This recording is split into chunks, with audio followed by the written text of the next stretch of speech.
We'll be going over every game that transpired around the NFL in Week 11, reacting to every game, as well as talking about the Jake Paul and Mike Tyson fight.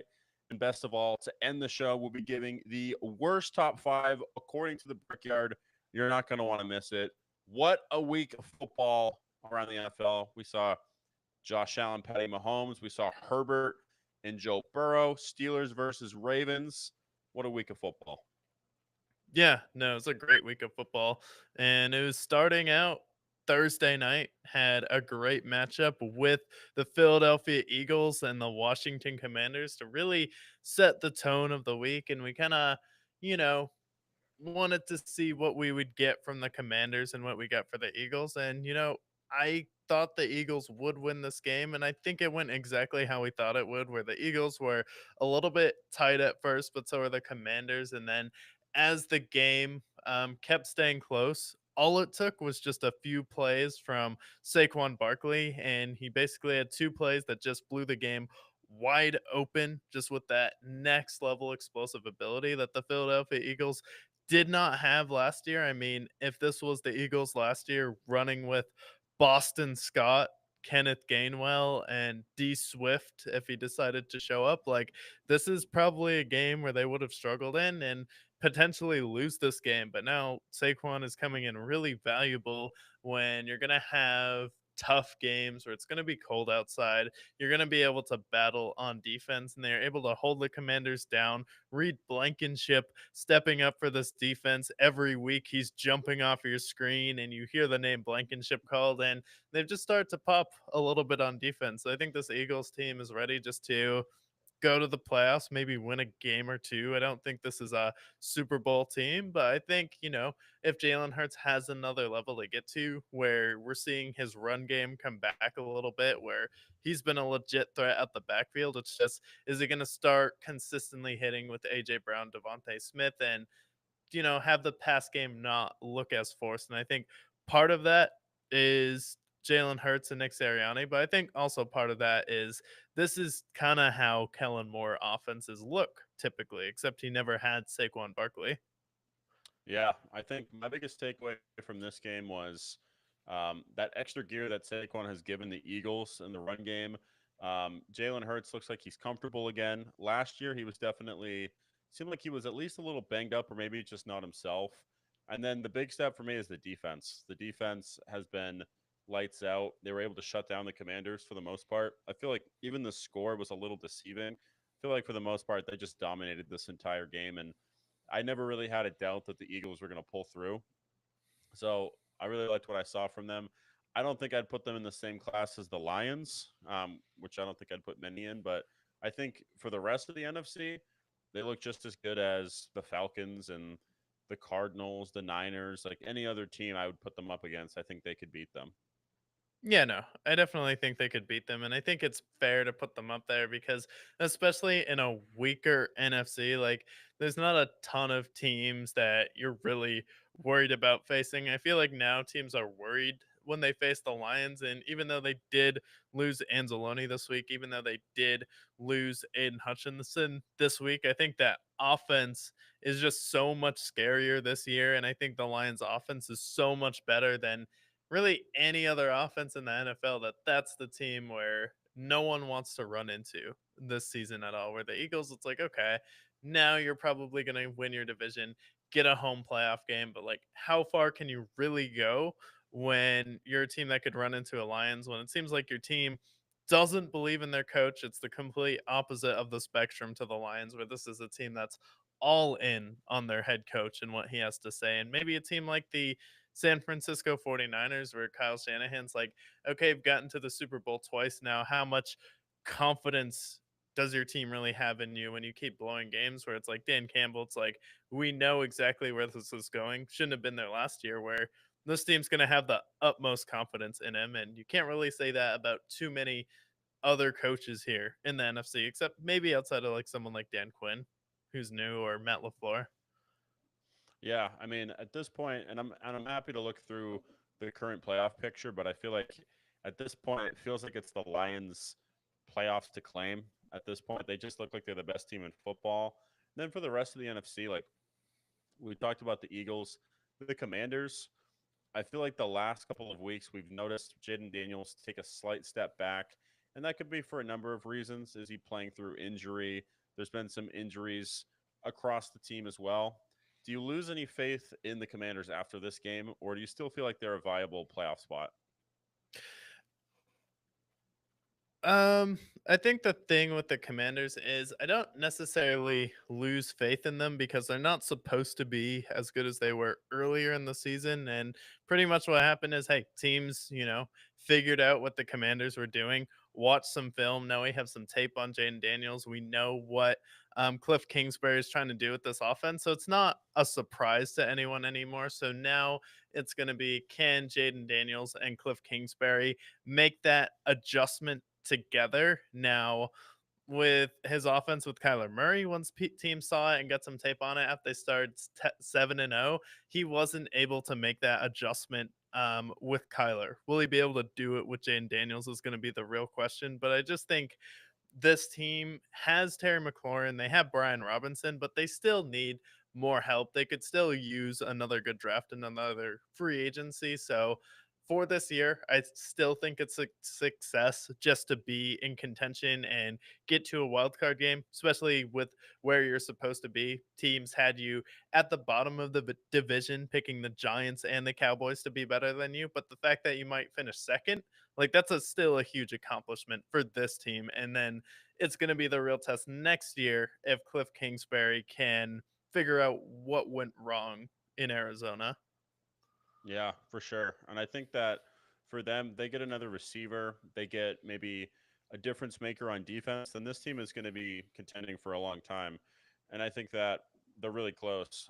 I think that for them, it's not that I lose faith in them. It just thinks with how great they looked at the beginning of the season, now it's ready to kind of goes back. They go back down to earth a little bit. I compare it kind of similar to the Vikings, where now when they face tougher competition, they take a step back. I think they're more in that same position as the Vikings, although I'd put the Vikings a bit higher, where I think they're capable of winning a playoff game, but a long playoff stretch, I just don't think they're ready for yet. No. And it could, I mean, even with the Seahawks with Russell Wilson, they made it to like the divisional round of the playoffs, and I believe they lost to the Falcons. But the very next year, they came back, made the conference championship, and ended up getting to the Super Bowl. So it's like you never know with a team like that, especially a young team. So it's really going to come down to how well can Dan Quinn draft, because we know he's a coach that can at least get you to a Super Bowl, and he's picked good offensive coordinators before. Like he has Kyle Shanahan. Obviously, he believes in Cliff Kingsbury, so he's picking someone who has been a head coach on the other side of the football to be his running mate there. So I think that is a strength you can point to with Dan Quinn, even though he did have that meltdown versus New England. But hey, you faced Tom Brady and Bill Belichick. There's no shame in losing to the GOAT, right? You had Matt Ryan. You were outgunned by the Patriots. You were outgunned, although you weren't outgunned the first half, but the second half you certainly were. Yeah, I think it's interesting to see. I'm also curious when it comes time for hiring if people are going to look at Cliff Kingsbury in a different light than they did post Arizona. Because I feel like after he got fired from Arizona, nobody really cared to talk to Cliff Kingsbury. He went off overseas and then he went back to college for a little bit.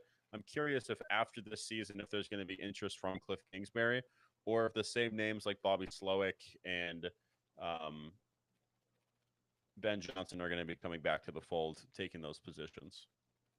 Yeah, I think with Cliff Kingsbury, he needs at least 3 years coaching a successful offense. And if he can get this offense to the next level and they make a Super Bowl run, I mean, I think he would deserve at least an interview there. But you're going to see teams take last year's hiring period as a cautionary tale where a lot of people maybe would have jumped at Bobby Slowick if they had the opportunity. And then you look at the Texans offense now, it's like, okay, maybe we don't want Bobby Slowick to be our head coach and take over our team. So people should have like that same mindset approaching people, especially someone like Cliff Kingsbury. Like, just give him like 3 years and see if he can maintain that level of offense. Yeah, I agree. I think Bobby Slowick's a good example of just Last year, they had such a high flower offense. You'd think that them adding Stephon Diggs would take him to the next level, and I feel like it's done the opposite. Obviously, he's gone down, and they're not quite as effective, but just in general, their offense is middle of the pack. So interesting to see how if they fare next year if they go out and get some more talent. Now, I say we pivot to the Sunday games. Let's talk about, we kind of alluded to them earlier, but the Lions absolutely take out all of their aggressions. We had Jared Goff, who had 5 interceptions last week.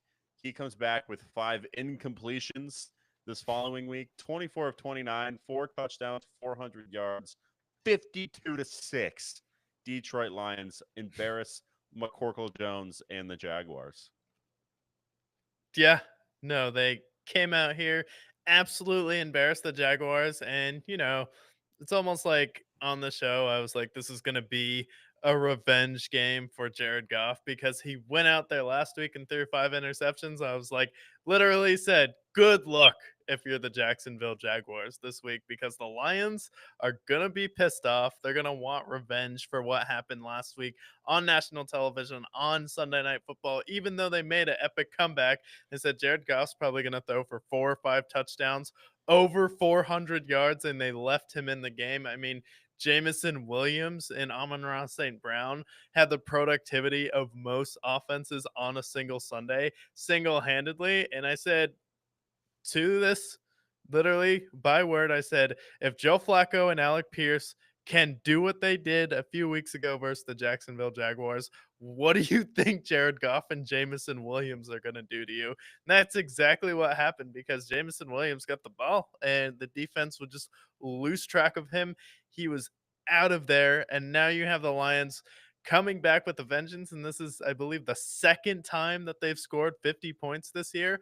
This team's been absolutely destroying teams and then beating everyone in front of them except for Tampa Bay. But I mean, they've only lost one game. Like, what more can you ask for from this team than this kind of response that I knew was coming and they delivered on it?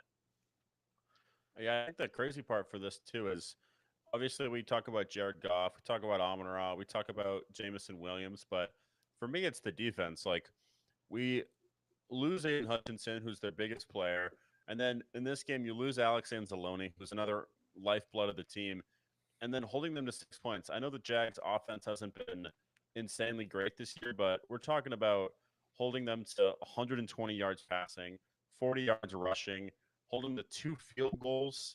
Like for a defense that last year was so bad in a lot of people's eyes, or at least just middle of the pack, for them to go out here and just annihilate the teams like they are, having the most points, positive point differential in the league by a wide margin, this Lions team is taking that extra step, and it's great to see.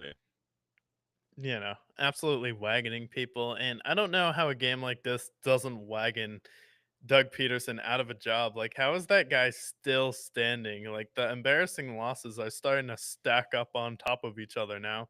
I mean, like, how are you 2-7, 2-8 now? I mean, 2-9. 2-9, just absolutely dead in the water. Like the losses, like I'm losing track of them because they're piling up so fast, and you only have 2 wins to show for it. Like, what is the plan here? What are we doing right now in Jacksonville? Because now it's like Cleveland's coming back down to earth.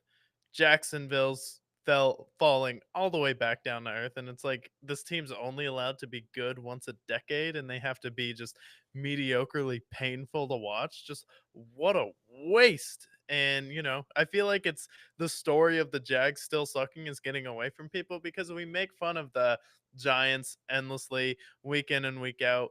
We pick on Cleveland for Deshaun Watson, but like Trevor Lawrence didn't even rape anybody and he still sucks. Dude, and I don't understand. Like Trevor Lawrence has become the Jadavian Clowney of quarterbacks. Like all the hype that he had, first overall pick, we acted like he was going to be the next Andrew Luck, and he has just been so mediocre, similar to Jadavian Clowney, where he's just been completely average as a pass rusher. And now for the Jags, they lose Gabe Davis and they lose Christian Kirk, and now you're relying on Evan Ingram, Brenton Strange, Travis Etienne, another guy who I can't put my fingers around whether or not he's a good running back at this point, because I feel like pretty much his entire time he's been inconsistent. This Jags team has no direction. Doug Peterson, like you mentioned, keeps getting blown out. And it's like, why are they this bad? I don't think 2-9 is acceptable for a Jags team that maybe they're not, 7-4 contending for a playoff spot, but I feel like 2-9, they're still drastically disappointing. What do you expect them to be? I mean, I feel like you're still disappointing. Like this is a team that should be 7-4 contending for a playoff spot because you were last year and you were in a divisional round with the Chiefs and that was supposed to be, oh wow, I can't believe we made the divisional round Doug Peterson's first year and then we, went toe to toe with the Kansas City Chiefs, almost won a really good playoff game and then in a rebuild you've gotten worse every single year when you're supposed to be putting yourself further and further into contention. Like, no, this isn't they shouldn't, be contending. Like, no, you should be contending because guess what? Your division still sucks. There's still opportunity for you. Like, there's blood in the water with the Colts. There's blood in the water, obviously, everywhere. The Titans, it's like you took an entire school of groupers. We all know how big those fish are, put them in a chum factory and then spit out the Titans and threw them in the ocean. That's how much blood's in the water. And then you have the Houston Texans here, who obviously they're kind of more like a flailing whale in the ocean where they can fend for themselves a little bit here, but they're still not okay. There's still something wrong with the Texans enough where had the Jags just been what they were last year, they'd be breathing down the necks of the Texans, who are currently, if I'm not mistaken, last time I checked, they got a 7-point game with the Cowboys, a Cowboys team that we've talked about on the show all year, being terrible at just about everything. Terrible defense, terrible running game, terrible passing game, Cooper Rush, and now it's a 20-10 game in the third quarter for a Texans team that we had slated for the AFC title game. We had Super Bowl aspirations, and they're 6-4. Like even the Texans have been disappointing this year. Everybody's vulnerable in that division, and you should be right there with them. But instead, you're looking at the number one overall pick right now. If the season ended today, they would have the number one overall pick. And instead of looking at the quarterback possibilities and moving on from Trevor, who's clearly not worked out in Jacksonville, you have to pay this man $65 million a year for the next 5 years because you paid him a year early because you guys went 9-8 with him for 2 years in a row. And that was enough for you guys to be like, yeah, good enough for us. Let's stitch this band-aid and keep it going. So they deserve to suck. Yeah, no, they deserve to suck, but like, I don't know. If you get the number one pick, you don't consider trading Trevor Lawrence.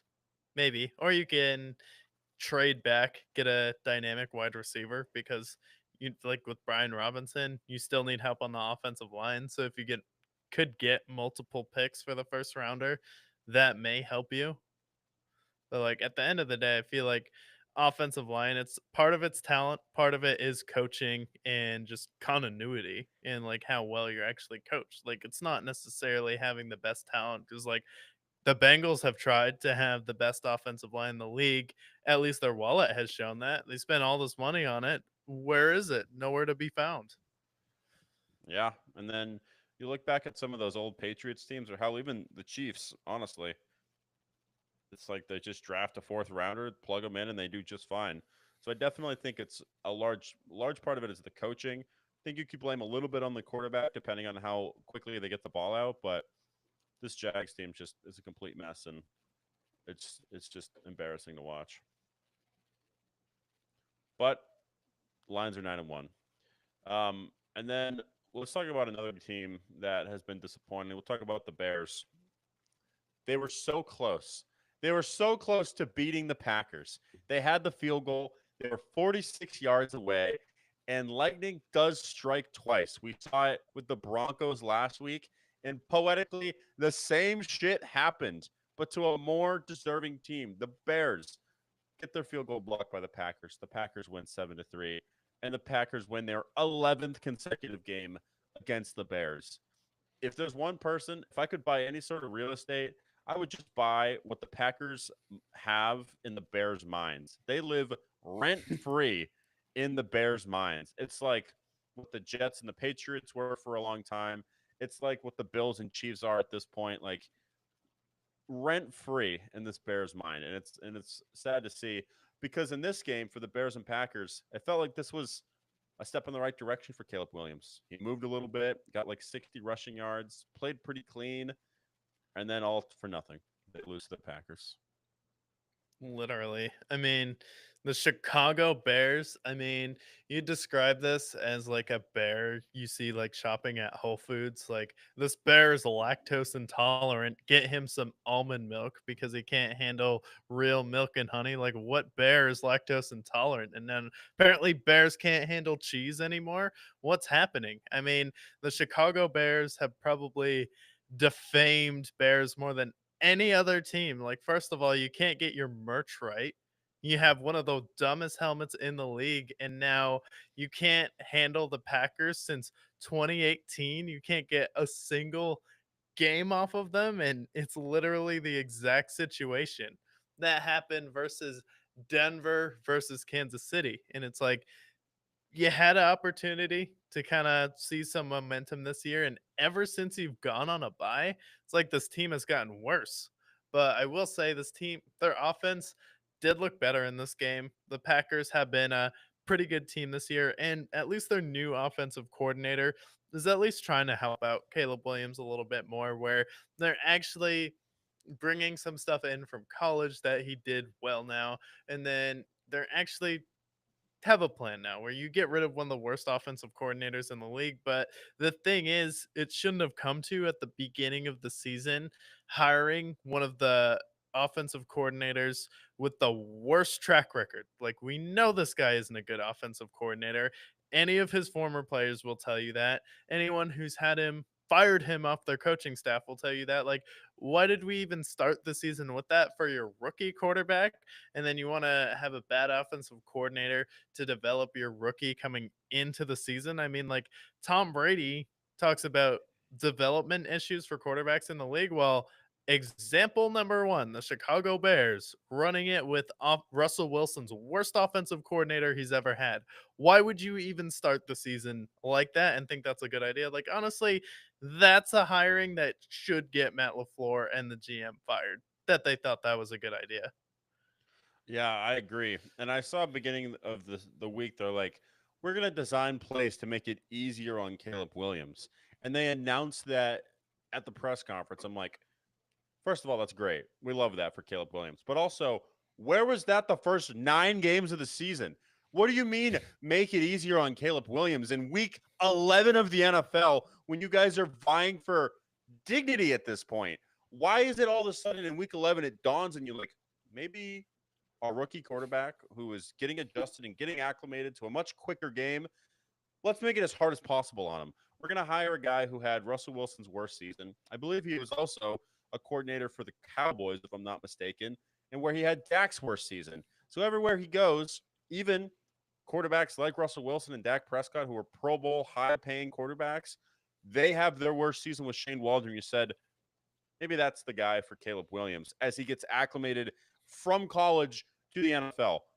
Shame on the Bears. Every reason why the Bears suck this year is simply on the Bears front office and coaching staff for pretty much just abandoning Caleb Williams and the rest of the Bears team at this point. The only thing that's been the strong point has been the defense, and that's about it. Yeah, I know. Even the defense at times, like, it's still not as dominant as it has or could be, but it still shows up in stretches. But like, yeah, Shane Waldron's literally just been Matt Patricia without a pencil. Yeah, pretty much. It's been pathetic, but at least for the Packers, right? Like Jordan Love played a good game, had a big game from Josh Jacobs. Christian Watson came out of the woodworks. We haven't seen him really pop this year. He does, and yeah, they just did just enough to get it done. Played well defensively. So Packers, I mean, Packers are still a wagon. They're still going to be in the playoffs come January. So good for the Packers. Yeah, they'll still be in the playoffs. They just seem like a team that, just as soon as they start to hit their stride, they just get knocked off it a little bit, whether with just those two injuries to Jordan Love, where it seems like they're starting to pick it up, and then Jordan Love or someone else gets injured, then they just get knocked off their rhythm. But this is still a team that hasn't reached their full potential yet, and definitely could heading into the playoffs. And I think that would be like, if you're the Lions, that's probably your biggest worry, especially if you sweep Green Bay. That would probably be tough. And beating a team 3 times in a season is no easy task, especially in the playoffs, like the last person you want to face is your divisional rival. especially a team like the Packers with all that history. Um, Another team in the AFC North that got a win today, the Vikings. They beat the Titans in an impressive fashion, held them to 13 points. Um, yeah, Vikings 8-2 now. Looks like they're pretty much a lock for that fifth seed at this point. Yeah, no, Vikings should be a lock for that fifth seed, and I think that will definitely be a fun game because you know what that means is we're probably going to see Kirk Cousins and Sam Darnold in the first round. Do you want the Hall of Famer Kirk Cousins or do you want the newly born again Sam Darnold? I mean, this honestly might be the most interesting playoff game um to start in the NFC. I mean, you have two quarterbacks who have not showed up in the playoffs before. Sam Darnold's never been to the playoffs. And then, yeah, this could be Giants and Vikings part two all over Oh again. God! Except for this time, Hall of Fame Kirk Cousins is gonna get his redemption. Yeah, Yeah. right now as of right now that would be the matchup, and then we'd have Cardinals and Packers, Eagles and Commanders if the season ended today, which would be very spicy. I think in that situation, I'd pick the Falcons to win over the Vikings, but that's probably my humble bias to Kirk Cousins and his Hall of Fame resume. Yeah. It would be an interesting game, though. Yeah, it's just one of those games that just feels scripted. It's just scripted that it got there, through unforeseen circumstances, but I digress. Yeah. Um, but yeah, Dolphins beat the Raiders. Tua did Tua things. Devon A. Train. Raiders offense is Brock Bowers. Is that does that summarize that game for the most part? Yeah, Raiders. They showed up. They played the Dolphins. Tua did his thing. Like, say what you will about Tua, the guy does know how to throw touchdowns. And well, I don't think he's an elite quarterback in this league or a quarterback that I would want to lead my team in the playoffs. He does kind of have this Dak Prescott quality where he does get his weapons the ball and he does put up numbers, even though in no way in hell am I trusting this guy to win no matter what in the playoffs. And same with Dak. It's kind of like, okay, you can at least put up numbers though, so I know I'm gonna get that and can expect it when I'm playing. But Dolphins hitting a little bit of a stride, and maybe they can make a little bit of a playoff push here if their schedule is easy enough. You already got the Bills out of the way, so I don't think they would have a tough path to winning out here. Yeah, let's look. So they face the Patriots next week. Then they have the Packers, and then it's Jets twice, Browns. They have the Niners and Texans.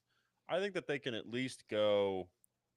I think at least 5-2 is definitely possible, but I think like yeah, 9-8 or 10-7 is definitely possible. I see them losing to the Packers and then maybe the Niners, but every other game I think is I think all these games are winnable, but I think Packers they probably fall, but otherwise they win out.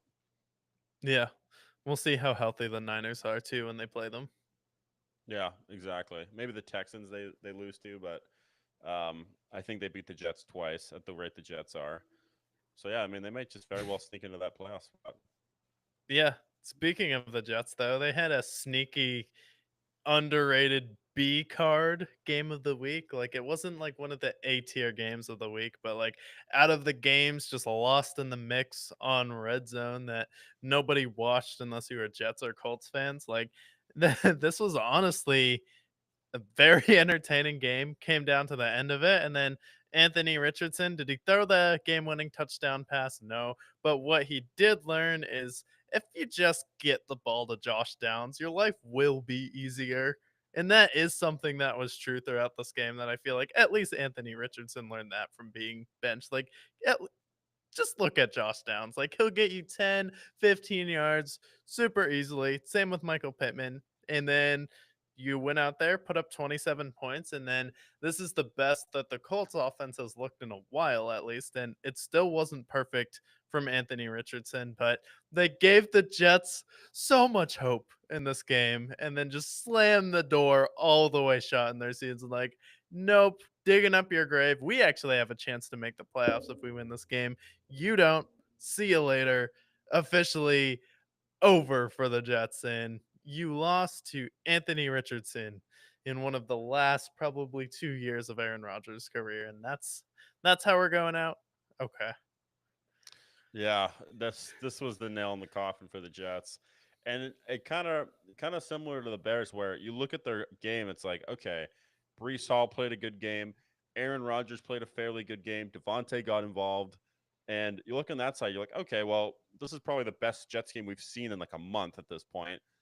And then just for the Colts to slam the door on them last second, get the win, and now you're 3-8. And now at this point, the Jets are looking at their draft position more than they're looking at the chances of making the playoffs. Their season's over. You look at them now, it's like Aaron Rodgers can leave after this year. He can retire. He can do whatever he wants, and you're still going to be the Jets. You're still going to need to figure out your quarterback position. You're going to figure out, am I going to pay Sauce Gardner? Am I going to pay DJ Reader? Whoever it might be, Brees Hall. You guys are going to go back to the same old Jets. You talked about the Jags earlier. You talked about the Browns earlier as well. The Jets are also going back to Jets ways, where their quarterback position, Aaron Rodgers was not your savior, as we predicted. And now you got to go back to basically a full rebuild now. You got to figure out if you're going to take a quarterback with that pick. And yeah, it's just a complete whimper of probably the most disappointing Jets season I've ever seen, to be honest. And that's saying something. Yeah, no. The Jets are the, equivalent of getting someone to say yes to go on a date with you, and then you forgot to do any planning for said date. You're like, "Okay, Yeah. you get the first step down, which is a quarterback, but, how about the rest of the team?" You had a good defense, but, some of those players were older that you're relying on, and then you still have no offensive line. You still need a 2 and a 3 wide receiver and a first and a second and a third string tight end. And now here we are now.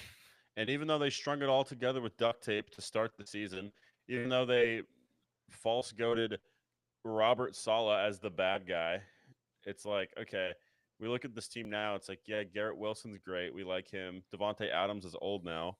Brees Hall needs to get paid soon. And now I look at the defense. It's like, okay, how many players on this defense are going to come back next year? So the defense that was really good for the last 2 years when you were rocking out Zach Wilson, and obviously last year's Achilles tear we didn't predict, but like all of these players, you're going to have to figure out if you're going to pay, and you're probably not going to pay them at this point, and they're going to go. And the Jets are going to go back to being the worst team in that division because they're the only team in that division who doesn't have a clear picture at quarterback. Tua's paid, Allen's paid, Drake May's a rookie, and now you have the Jets who are going to be back to not having a quarterback and back to the bottom of the division. Yeah, could you see them getting Shador Sanders and him just being a massive bust there? I see Shador Sanders saying, I'm not going to New York. I can see him pulling an Eli Manning, to be completely honest. Well, I yeah. feel like the only thing that could work for him and the benefit of is like maybe they hire Dion and they fire, well, they already have, they don't have a head coach, but just have Shador and Dion take over the Jets front.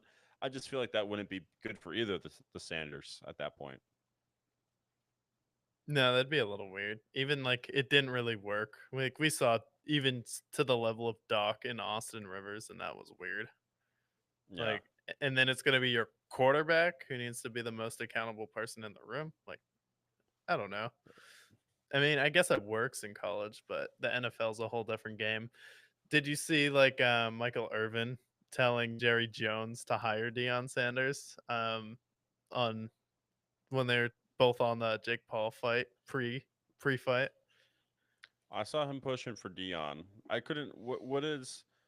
I feel like that's not going to happen with Jared Jones. I saw that he shut it down a little bit. Yeah, he was just kind of like, haha, no.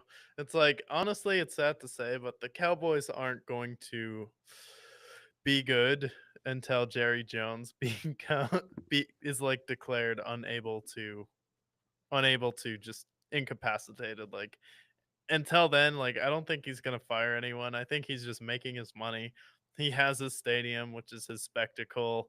He hosted the fight. He was there last night. He has his private jets. Like, I just don't think he cares anymore. And the Cowboys aren't going to be good until they have someone who actually cares. Like, the fact that they introduced him as the general manager of the Cowboys and this guy looks like he's dead. Like, what?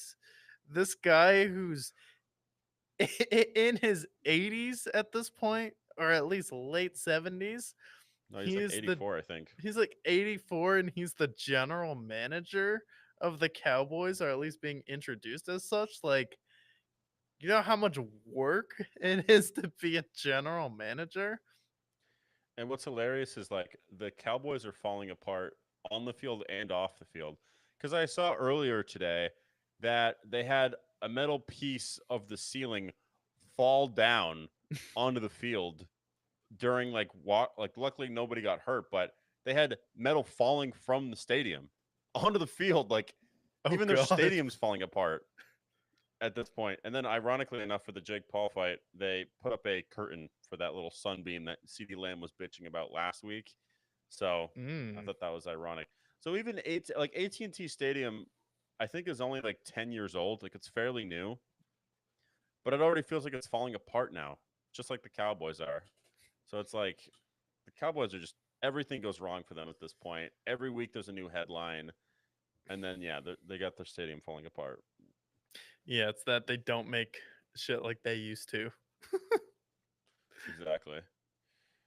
And right now they're losing and projected to go 3-7 for this upcoming time. So we'll keep that game posted temporarily. Sad news on the Jameis Winston front, though. His revenge game did not go as planned. The Saints got the win. Saints actually, I'm not gonna lie, the last 2 weeks, I don't know who their head coach is. I couldn't tell you his name, but that dude, he lives on Adderall, Whippets, and Zins, and that is all they need to survive in New Orleans, I guess. That guy, I don't know what his blood pressure is. I don't know how much caffeine he consumes in a day or any other substances, whether it be powdery or not. But the Saints are back, I guess. The Saints are back. That guy honestly scares me. If his neck vein pops out anymore, it'll probably be coming out of his body. So that's the Saints for you. And then Jameis Bro, Winston, hey, 400 yards, 14 points. this guy thrives off of high blood pressure. I mean, my god, this team, I mean, for the Saints, I said, last week, this is a game that they'll probably win. And with the new head coach getting rid of Dennis Allen, they're probably gonna rattle off a bunch of wins, not make the playoffs, but play themselves out of a draft pick so they won't be able to get a quarterback. And then they're like, all right, let's unlock Taysom Hill. And then suddenly Taysom Hill, of all people, who's been in and out of the lineup of all season, has the best game of his career in this game. I mean, running the football, passing the football, you name it. I mean, he had like 130 total yards in this game. And then, all right, Derek Carr just needs a guy who can run a go route. And then suddenly the Saints are good again. Alvin Kamara. It's like, okay, we're trying to make a dynamic duo of a running back between Alvin Kamara and Taysom Hill. And it's like suddenly the Saints are right back on top where they were before. It's like, what is happening in New Orleans? Like, how do you start out so dominant, suck for so long, and then suddenly you're good again and you're smashing teams again? And it looks like how you're doing it earlier this season. Yeah, honestly, like this team, they have like a little bit of autism in them, but we like it. Like the first week, they have a couple of grilled cheese. They get the Panthers and Cowboys. They annihilate them both. And then they go on a bit of a tear. They have a bit of a temper tantrum. They lose 7 straight games. And then the last 2 weeks, like you get it done with Derek Carr, Marquez Valdez Scantling, who's played for like 5 teams in the last 2 years. We have the 18-1 Taysom Hill, the shampoo, conditioner, body wash, motor oil, peanut butter, lube, whatever it might be. He's just the 17-1 guy. He's going to be your kicker, punter, water boy, whatever you need him to be. He's going to be. Hell, he'll even be the assistant coach. He'll feed lines to Cheerleader. the head coach if yeah, cheerleader if he has to. But seriously, he throws a pass.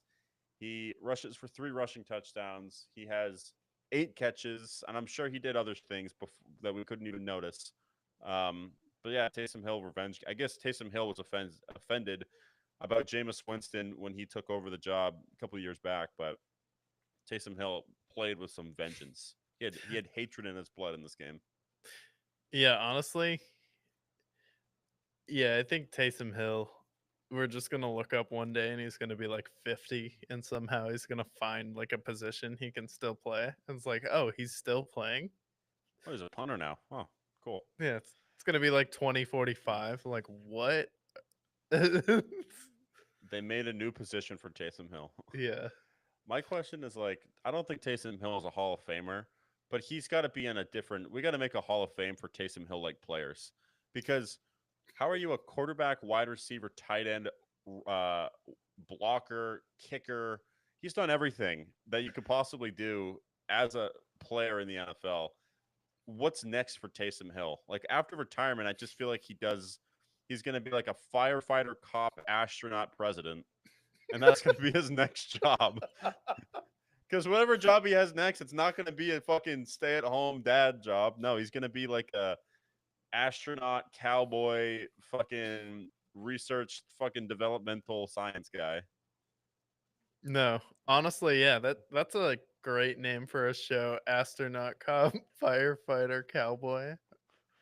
I can see that on CBS. Every 6-year-old's like, yeah. But I know the real reason why that Jameis Winston's revenge game did not go as planned. There's a certain time, like when there's a certain player on a certain team that's just a callous, whether it be for the Chiefs, whether it be for the Giants, and now for the Browns. When Kadarius Toney is on your team, success will not Oh, follow. And of course, I forgot that Kadarius Toney was even on the Browns, and here he was in this game. He had a nice run going backwards, following Bryce Young's footsteps, I guess. Just going backwards. Went no. backwards 7 yards, and that's his only stat line of the game. Not Yeah, Kadarius Tony. Kadarius Phony ruining the It's literally Browns. having Kadarius Tony on your team is just the bat signal for our receivers suck. Don't Yep. look here. Don't look here. He's next place is the Patriots for sure. The funny part Yeah, is like, how did Jameis Winston have 400 yards and 14 points? I don't What did I get miss it. there? Jameis Winston's just an anomaly. He also had no picks, which is convenient, but He puts up numbers, he just puts up numbers. He really does. and He's he like the loves Jerry Judy. hey, what's not to love? Apparently, You're a yeah, certified hater. You tell me. yeah. Uh, he's not good. Um, let's talk about a great game here. We got the AFC North matchup we've been waiting for: Ravens and Steelers. I think we found a new kryptonite for Lamar Jackson. It's the Steelers. 1-4 against the Steelers. He completed 50% of his passes, abandoned the run. Steelers 8-2 now. Driver's seat in that division. What are your thoughts on this Steelers game? Yeah, I mean, their defense was pretty electric and scary in this game without Alex Highsmith playing. Like wasn't their defense at full strength.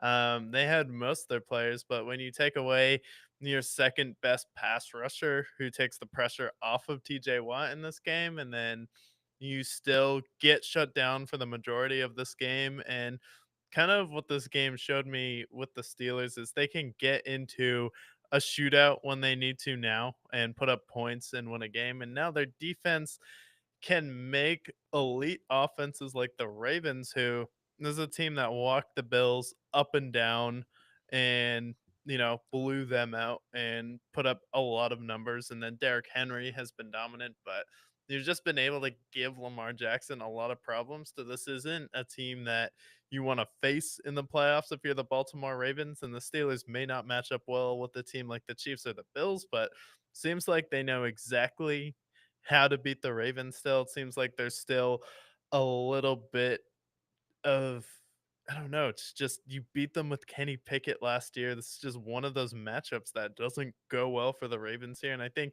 you may split, but this matchup puts you in the driver's seat for that division because it was the Ravens taking control between a 3-game difference in this one. Like this was a massive swing and both teams knew that and the Steelers were able to find a way to come out on top. And with Mike Tomlin's philosophy, it's okay.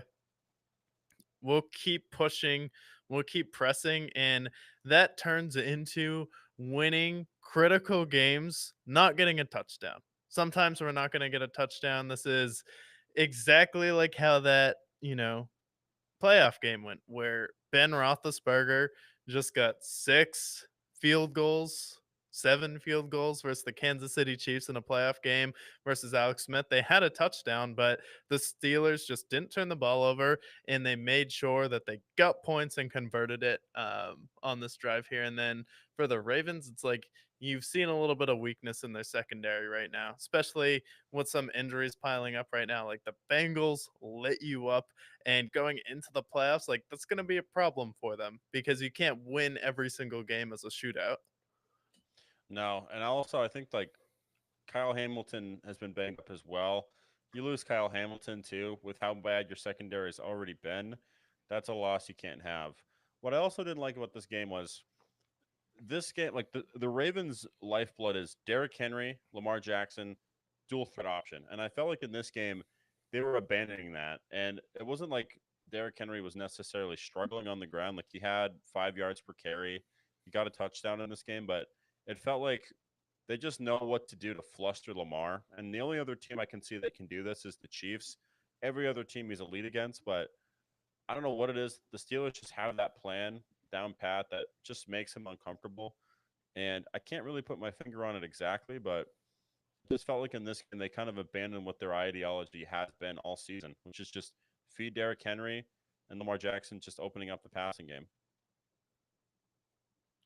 Yeah, and I think this is also another problem for the Baltimore Ravens because in that playoff game versus the Chiefs, and in a game like this where it's critical and it matters, sometimes they abandon what they do well and what's working for them. Like you have a formula with Derrick Henry and Lamar Jackson. You just really need to stick with that. But sometimes it gets a little bit too pass heavy. And I think where the Steelers bother them is they know how to rush Lamar Jackson, where you're allowing him to play more quarterback, but you're not allowing him to get out of the pocket when he needs to, and just kind of containing him in the pocket where he just doesn't have that ability to make those off script throws, or someone's like, okay, test him as a pocket passer. And then when you have TJ Watt, who's one of the most dominant defensive players of the generation, who's hungry for a Super Bowl, like, okay, that's a recipe that could work for you, especially when you have Minka and Joey Porter Jr. stepping up in your secondary for you. And then you had Patrick Queen,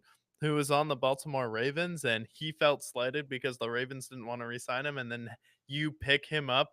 He wants some revenge in this game, and he makes the biggest play of the game, turning the Ravens over in the red zone and getting the fumble recovery. It's like the Steelers team gets a turnover on defense seemingly whenever they need to win a game here under Mike Tomlin. And now you have Russell Wilson who can also make a play for you to win a game, who's proven it. Like, okay, this is a combo that can definitely work in the playoffs. And I think the Steelers can win the playoff game, but I feel like this was the game for the division and Steelers took it. Steelers took it, and now at this point, like I look at every other team in the AFC outside of the Chiefs, it's like this Steelers team, if you're going to talk about the top teams, like you got to talk about obviously the Chiefs, got to talk about the Ravens and Bills. The Steelers are in that same bubble, and if anything, I feel like they're better than I mean, they proved to be better than the Ravens in this game. And then I think that they can beat the Bills, and I also think that they're capable of beating the Chiefs too.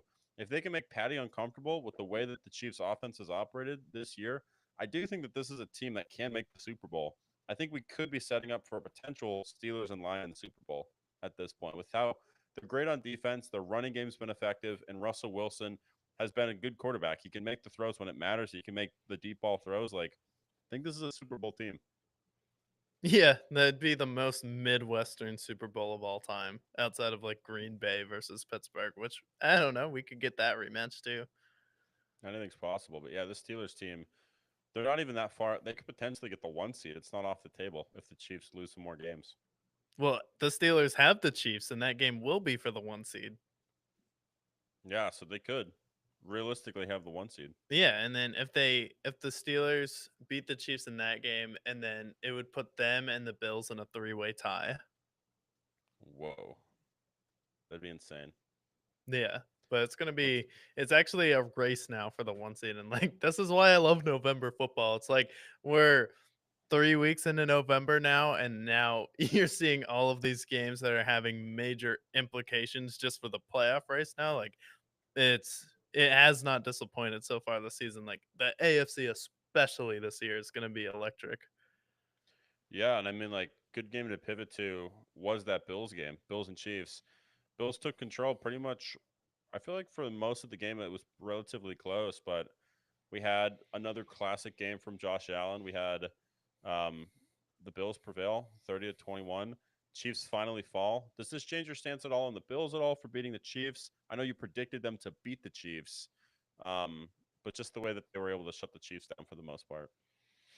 Yeah, with this one, it's tough because Pacheco isn't there for the Chiefs, but also it's tough to learn something from this game. And I will say this was an entertaining game. This was one of the most entertaining games of the week where it came down to the wire in the fourth quarter. And Josh Allen and Patrick Mahomes has been a Brady and Manning s just in the regular season, at least with that competition. And all of the playoff games still, except for that one blowout coming down to the last one. But at the end of the day, if you're Buffalo, it's hard to take anything from this game because I've seen this story before. The year after you got heartbroken to the Buffalo Bills, you beat them. I believe it was like ended up being 38-16. You beat them in Kansas City, end up blowing them out.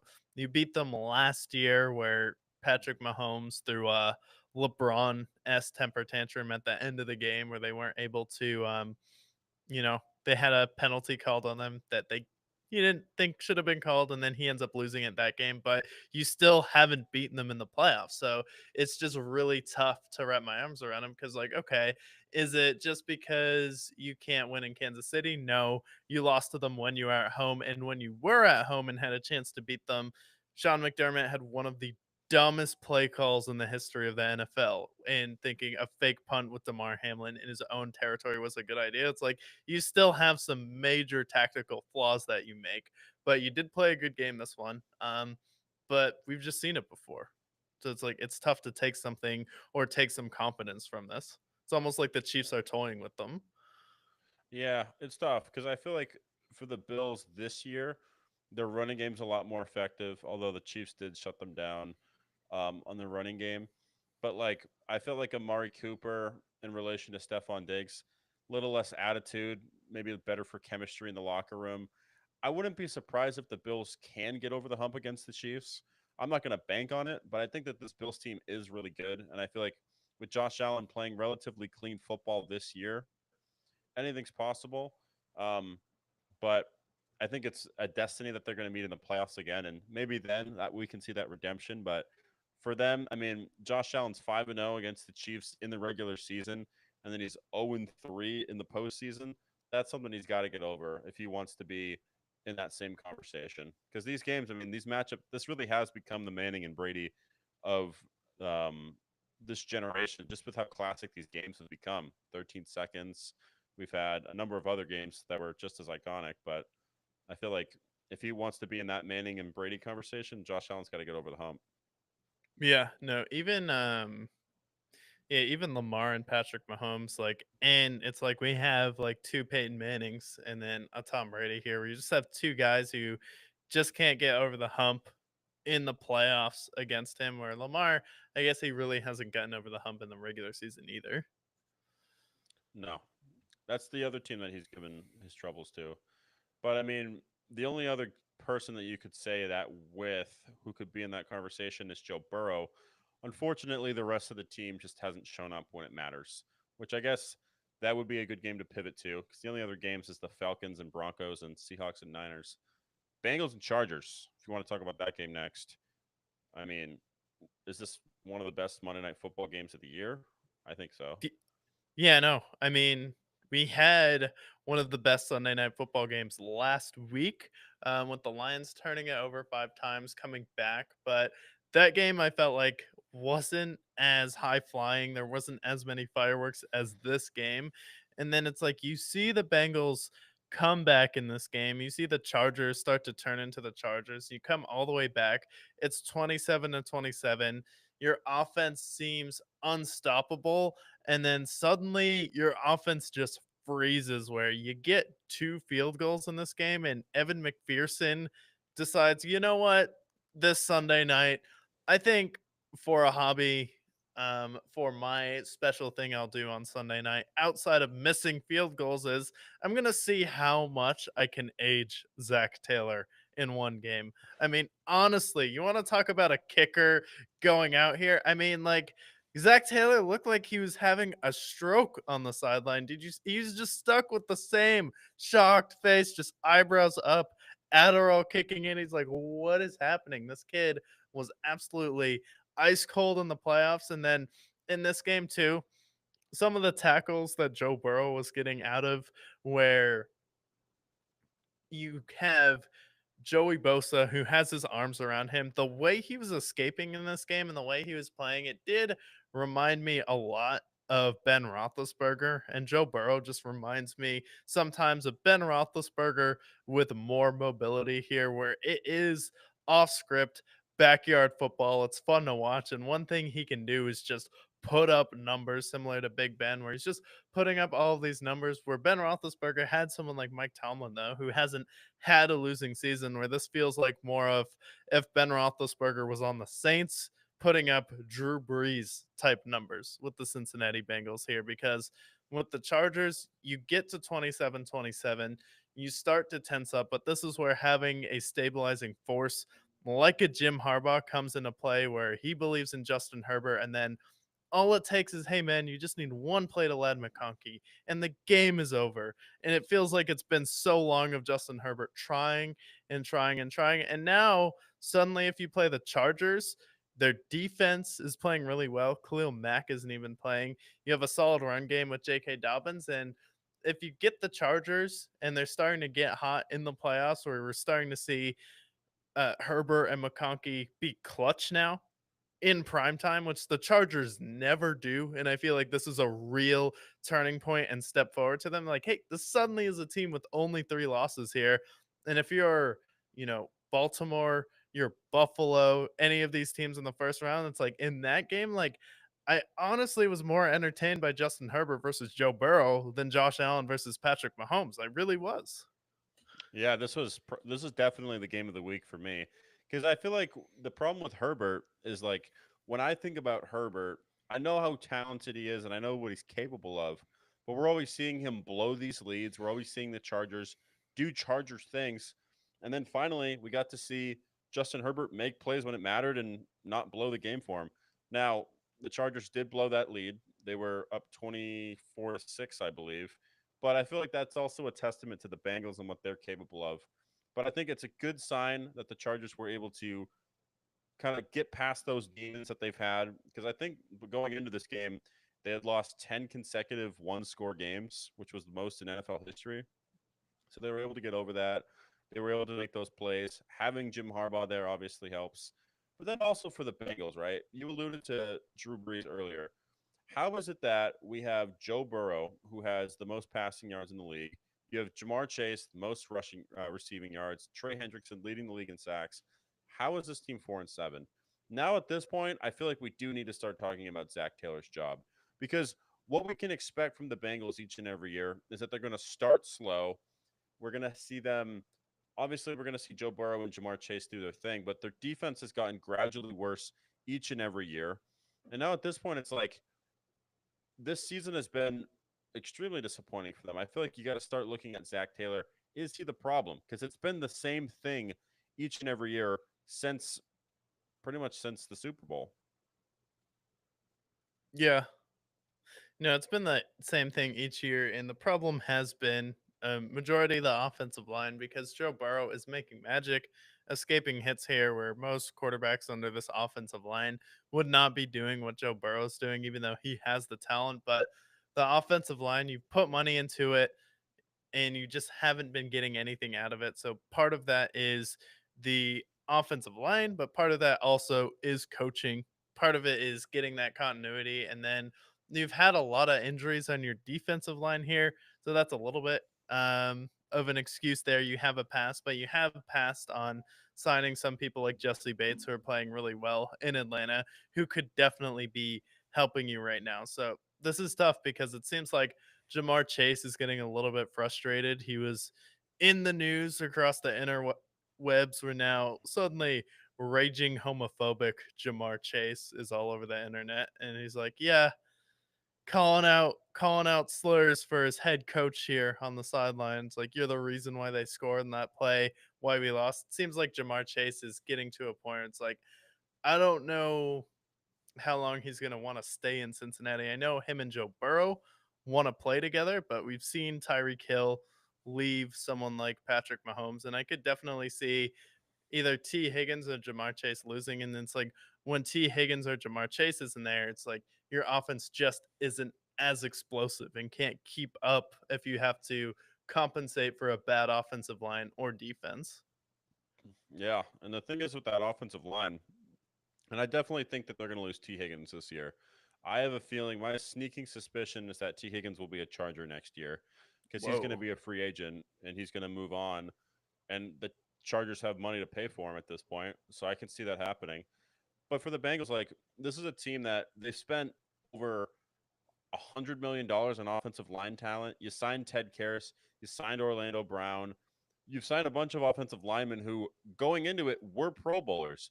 You had Orlando Brown, who had won Super Bowls with the Patriots. Ted Karras won Super Bowls with the Patriots. All the offensive linemen that they've signed in the offseason were they were Pro Bowl offensive linemen until they went to Cincinnati, and now all of a sudden their offensive line can't stop anybody at this point. So I do think that this is a coaching thing, similar to like how the Giants always have bad offensive lines. Some teams always do. It's got to be the coaching staff at this point with the offensive line because it's not like they haven't invested in that. And then the other thing with the Bengals is I feel like this is kind of their last year before they have to go back into a rebuild because there's a lot of players that are going to end up walking, like T. Higgins. And there's plenty of examples on the defensive side as well. You have Joe Burrow's contract that's setting in. You have BJ Hill, who could be gone. You have Cameron Taylor Britt, who has to be determined whether he's going to be signed or not. And then a lot of these other guys are just getting old. So it's like the Bengals are surely or slowly, I don't know. I feel like we're going to start to see the Bengals regress quite a bit. And I don't think that's going to impact Joe Burrow necessarily, but they lose T. Higgins. That's a totally different team.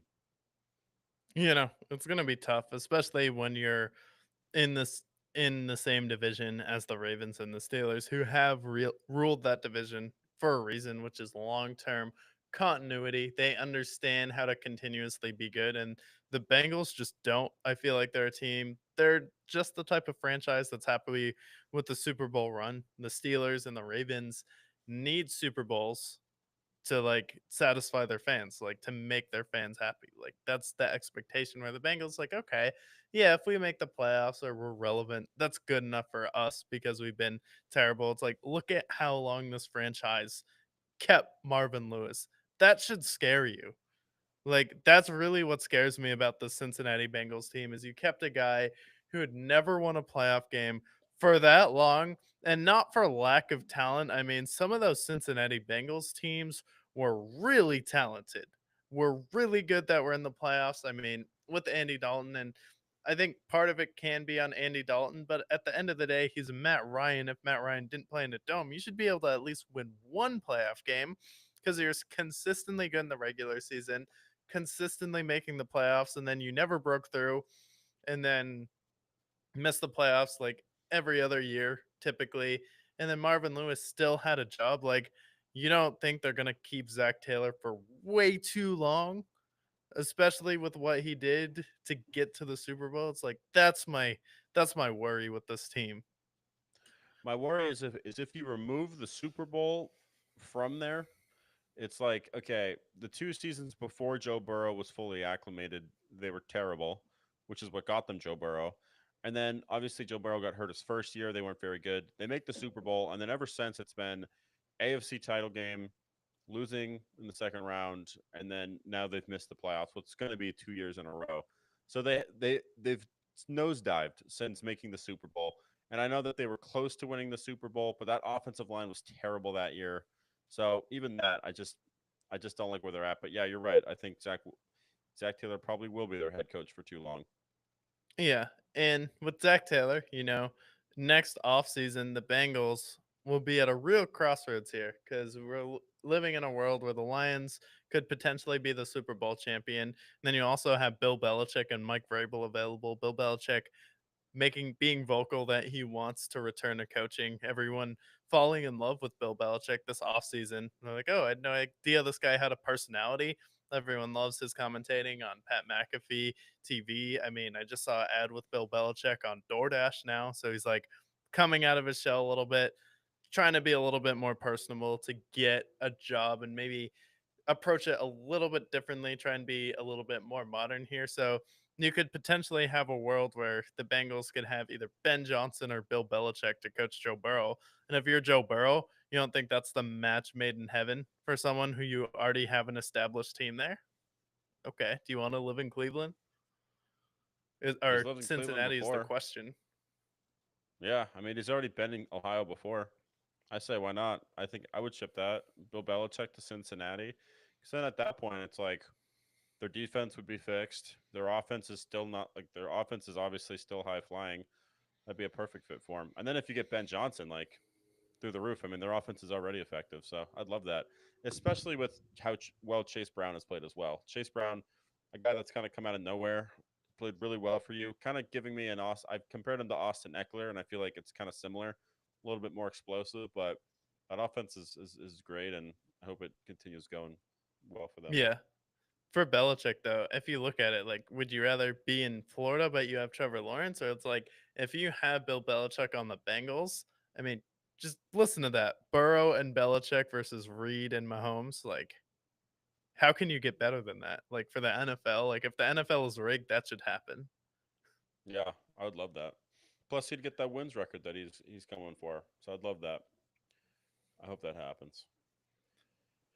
Um, we have two more games to talk about. Let's talk about the Broncos game. Broncos annihilated the Falcons 38-6. Bo Nix played a all but perfect game, Mr. Veteran himself. Um, yeah, at this point, he's now favored to be the offensive rookie of the year, surpassing Jaden Daniels after this game. Does this change your sentiment at all about the Falcons? Even though they've lost a couple of games in a row now, and does this change your philosophy on Bo Nix, the veteran himself? Yeah, I believe before this game, when we previewed it, I said this is exactly the game I see the Falcons just stumbling into Denver and getting blown out and losing, and that's exactly what this happened. Like teams like this, for some reason, they're just a bad matchup. If you're a team like the Falcons, where you're a good team, but you're not exactly the best team in the world or in that tier one team, and this is just one of those scenarios. You go into Denver against a team that's been playing pretty well. And then I think the key thing to look at in this game, and I thought of it, and then shortly after the commentators mentioned it on stream, but Sean Payton, 4-0 versus the NFC South this year. The Denver Broncos got the opportunity to play the NFC South, and he's beaten the Buccaneers by a lot when the Buccaneers had their talent, had their receivers there. He's beaten the New Orleans Saints. He's beaten the Panthers, and now he's beaten the Atlanta Falcons. Like there's still a piece of Sean Payton that owns the NFC South, just having that familiarity there. So I think that is part of it, and that's played a factor there. But just the fact that Bo Nix has been a veteran here, and he should be this good if he's coming into the NFL. He's not like someone who's as raw as Jaden Daniels and Caleb Williams. So the fact that he's actually been this good, like I think he's looked and proven to be better than Mac Jones, though. The fact that he came Yeah. out in this game, had an explosive offensive game where he threw 4 touchdowns. I mean, we complain about Daniel Jones not being able to get the ball in the end zone. We complain about Trevor Lawrence not being able to get the ball into the end zone. Anthony Richardson not having enough passing touchdowns.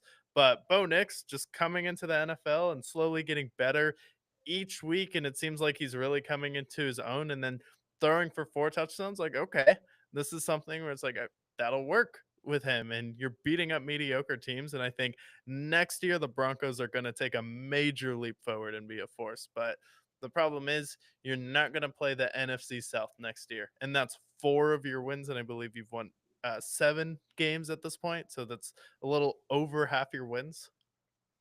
Yeah, they are. I believe they are 7-4.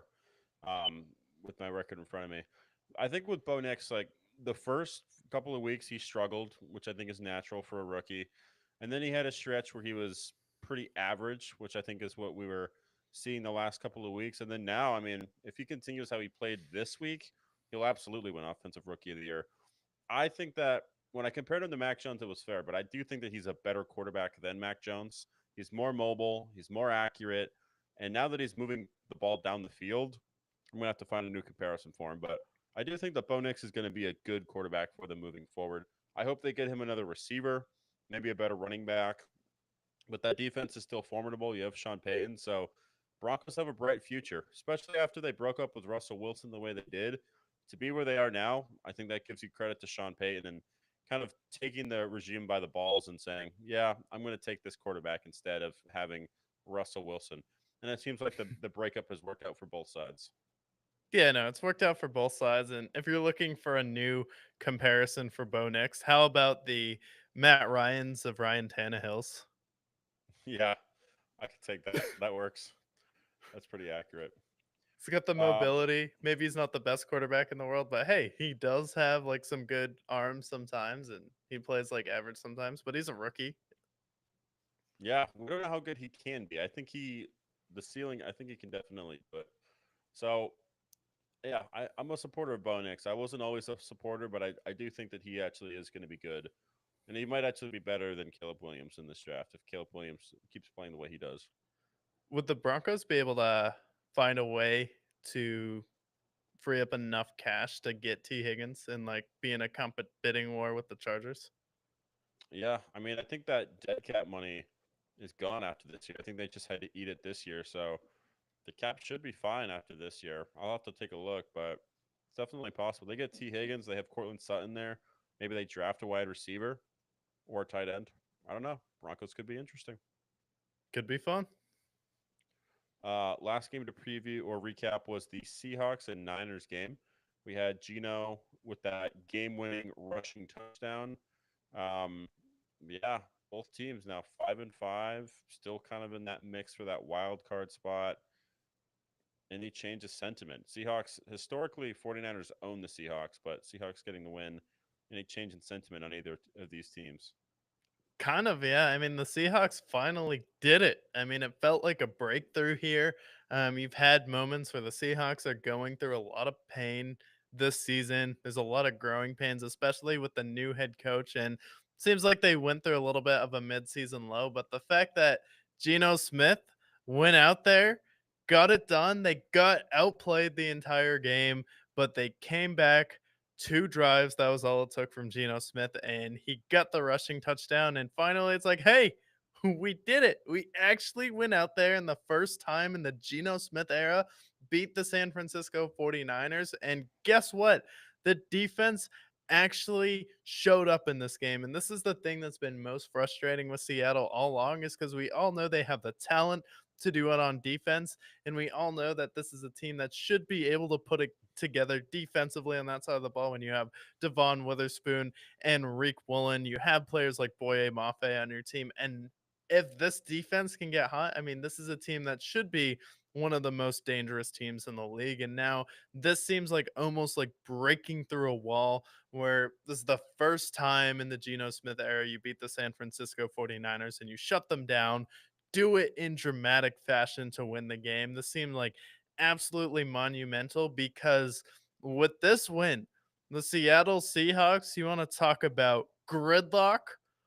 If it was a division, my God, the NFC West is gridlocked with the most entertainingly flawed teams, I think is the way to put it in the NFL. And the finish to this division is going to be amazing, but I think is also going to be hilarious to finish the season that we have the Rams, the Seahawks, and the 49ers all with the same record looking up at the Cardinals. What is happening in the West? What's going on with the water? What's going on with the internet? Like, we don't know. Need to get to the bottom of this, though. The wild, wild west. And the funny part about it all is right now the Niners are last in their division, and the Seahawks have the tiebreaker over the Niners, and the Rams have the tiebreaker over the Seahawks right now. So really, like the Cardinals are actually in a really good position, and right now they're actually the third seed if the season ended today, and they're actually in the driver's seat, surprisingly. So if the Cardinals can keep winning, which I know we've looked at their schedule before, but they're in a position where they can actually win their division. They have the Seahawks next week, which will be a big game for them. Face the Seahawks twice, the Rams again, and the Niners. Then they got the Patriots and Vikings in between them.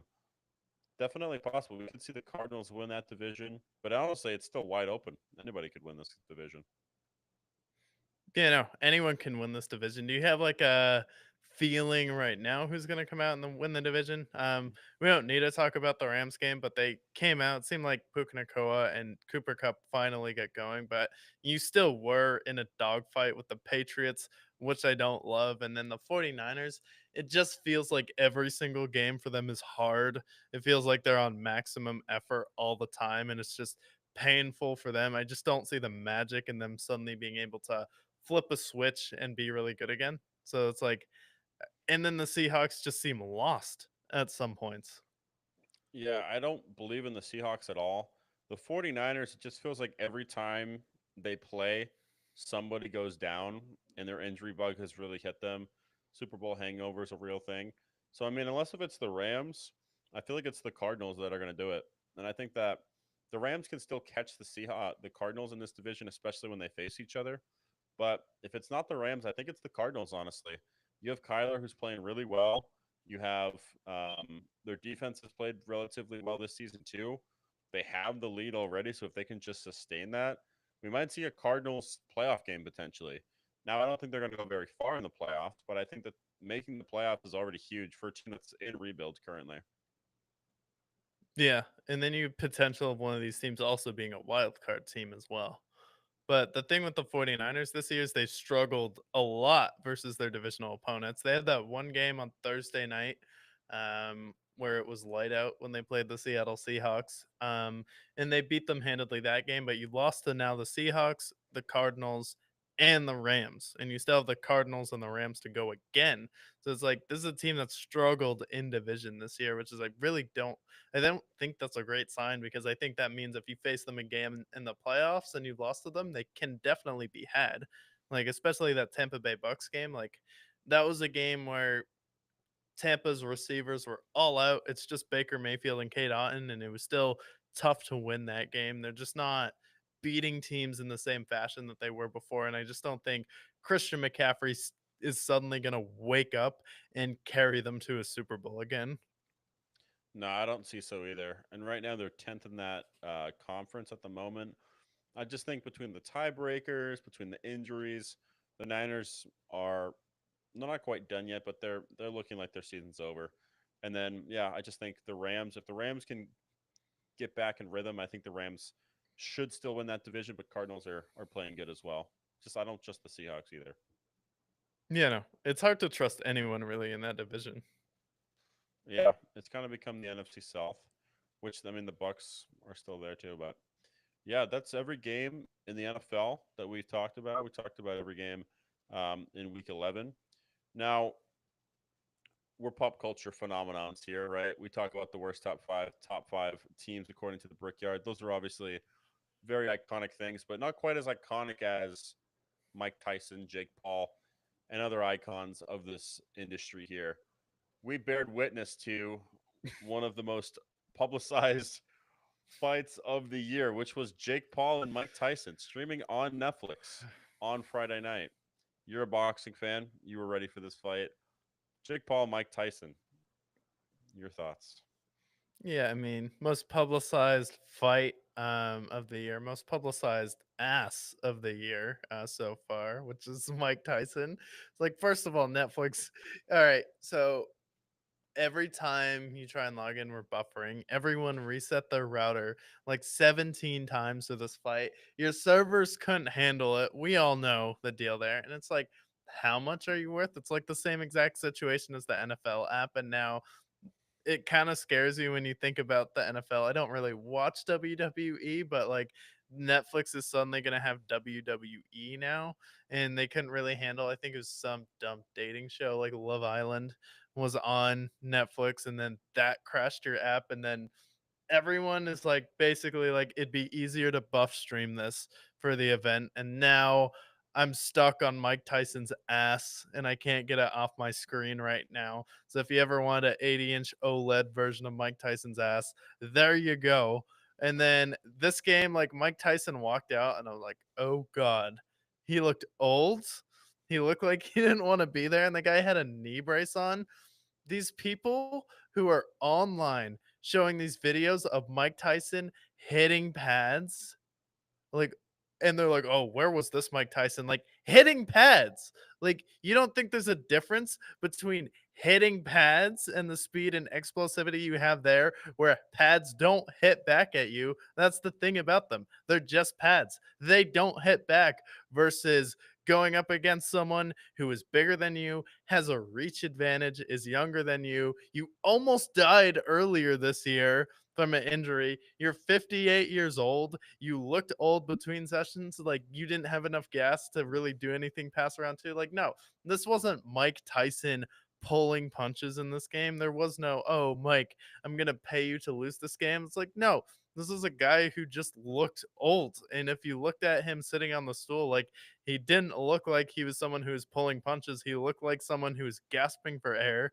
He looked like someone who's old. He was just doing it to prove it to himself. And then we talked about this when it was announced. We're like, Jake Paul is going to lose if he wins this, and Jake Paul is going to lose if he loses this by a lot. And now Jake Paul is trying to spin it. It's like in the promo of this one, he's like, well, they say he's the baddest man on the planet. So let's find out. It's like, what do you, yeah, he was the baddest man on the planet in the 80s, the 90s, the 2000s. Like, what are we talking about here? Why is this in the promo?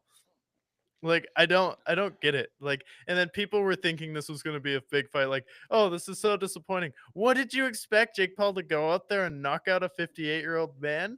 No, obviously he's not gonna do that, especially with the pushback originally. Like, he just kinda jabbed. If anyone was pulling punches, it was Jake Paul. Like, these people, like, showing videos of Mike Tyson hitting pads, like, what are you talking about? He's hitting pads.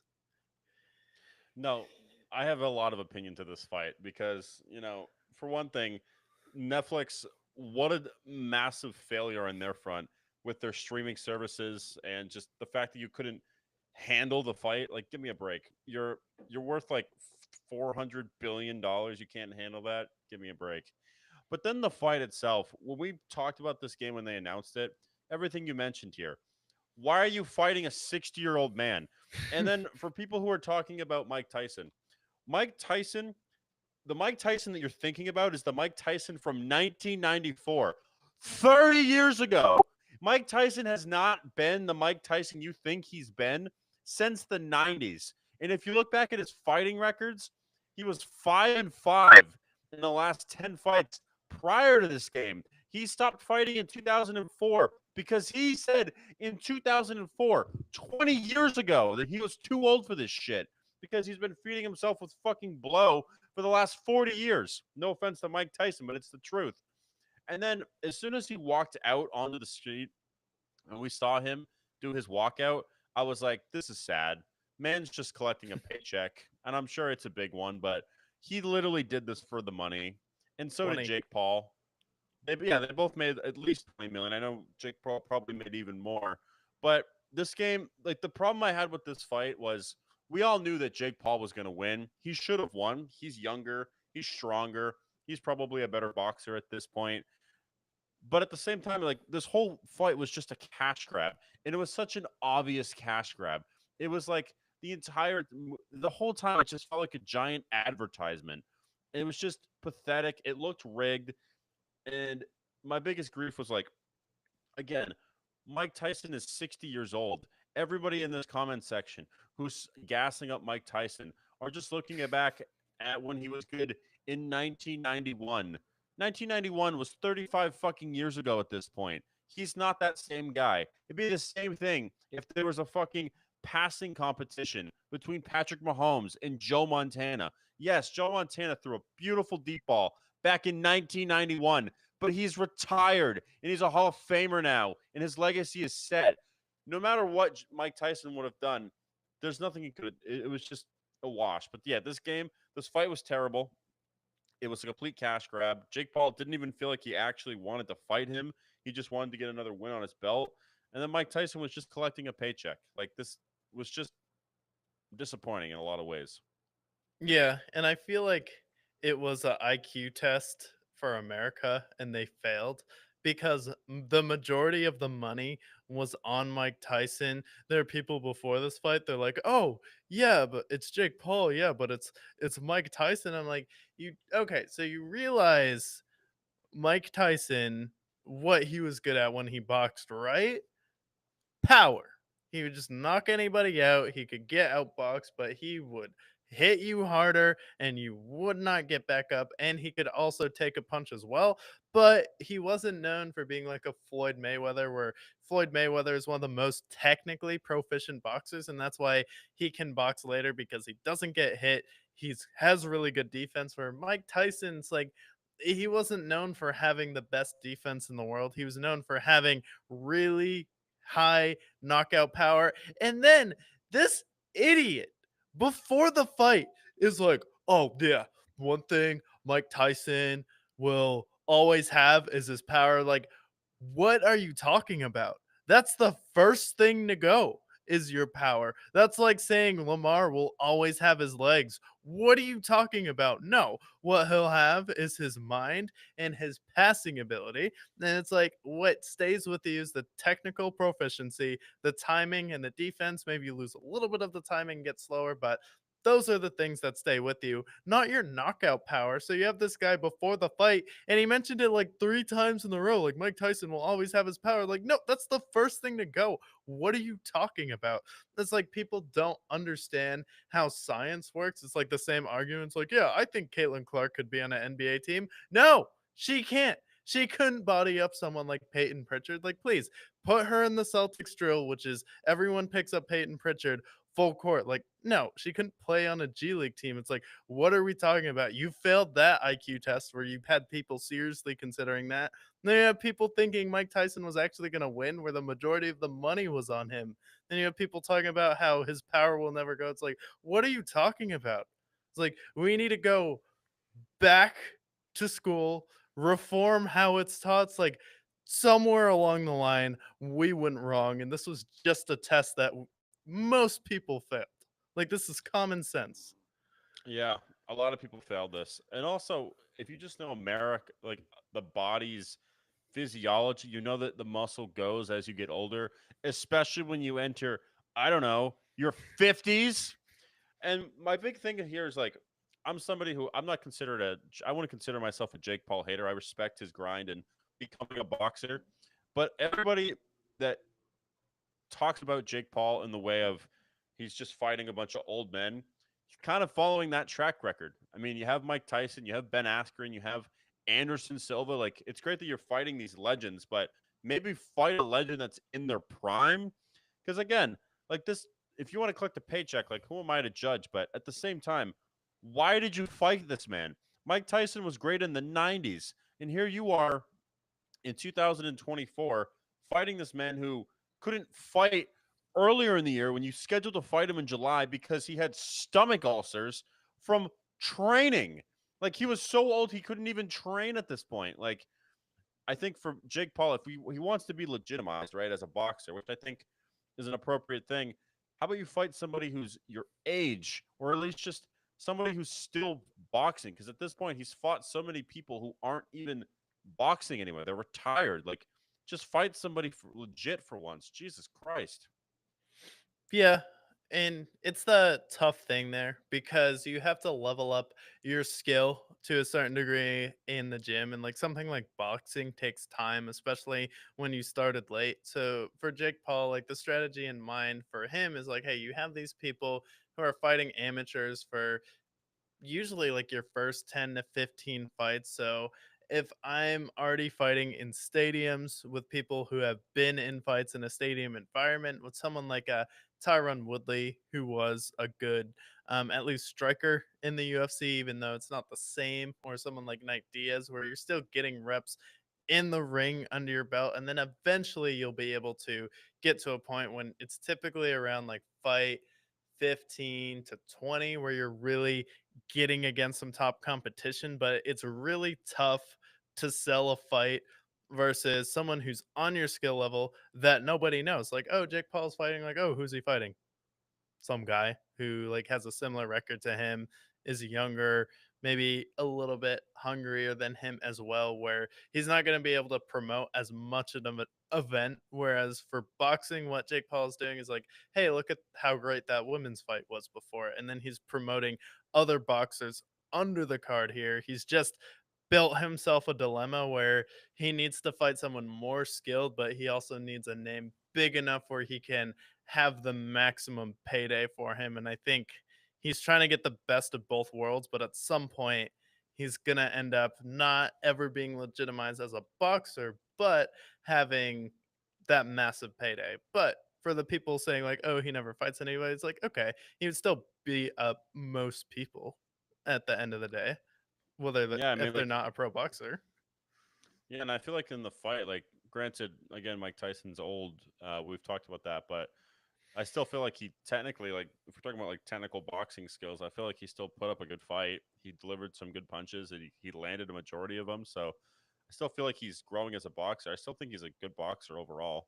And he's definitely, you can definitely see the progression from his first fight to now. So I give him credit there. But yeah, he's kind of in like a catch 22. He needs to get that big payout because at the end of the day, like, how many fights are they actually going to have in these boxing? Like, what's the lifespan of? Because I'm not really into boxing as much.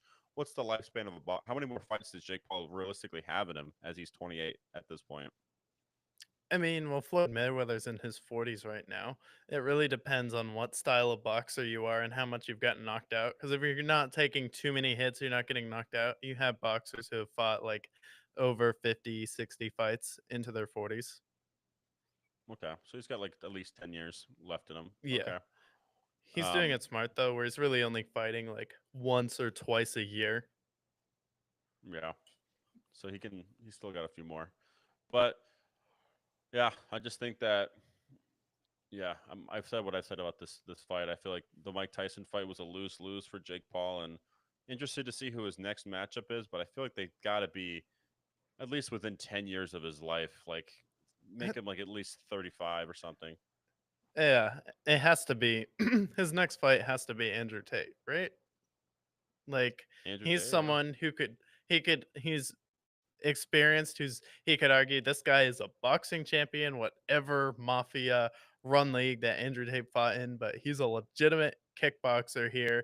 And if they do a boxing match, like Andrew Tate is also taller than him. He has the reach advantage, is a really good defensive fighter. So to see if Jake would really be able to land some strikes on him would be interesting, especially because he's known for his defense and not really getting hit. And then also someone who can sell the fight. And it's like, say what you want about him. He knows how to generate views, he knows how to generate interactions, and he's someone who's actually boxed. So it's like, if you want to fight someone, you're going to get the maximum amount of tickets. And then no one, like, we have some fights of Andrew Tate online, but no one has really like seen him fight like since he was famous here in like a public boxing match, where I feel like the public eyes weren't really on him since he retired. It's like he challenged him, called him out. It's like, okay, you both could get a huge payday from that. Maybe he makes his return to the US, um,